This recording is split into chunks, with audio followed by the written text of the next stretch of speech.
Hello dear subscribers, today I will tell you how you can easily fix your problem. So if cellular data not working on your iPhone, so how you can fix it. So for fixing it, just open the settings, just open cellular data or mobile data, just turn it off and turn on again.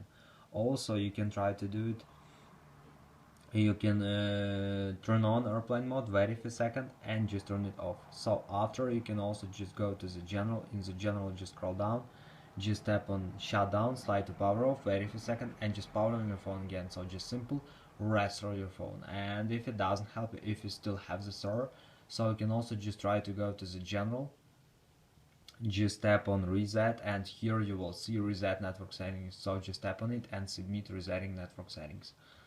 So if it doesn't help, if you still have this error, so just try to make to check updates for your iPhone. So just go to the general and just open software update, just wait until it will check for updates, and if you see here available updates, just tap on download and install and wait until it will successfully install the latest updates for your iPhone. So this is a way how you can also do it. So thanks for watching, have a nice day, subscribe to my channel, click like, and goodbye.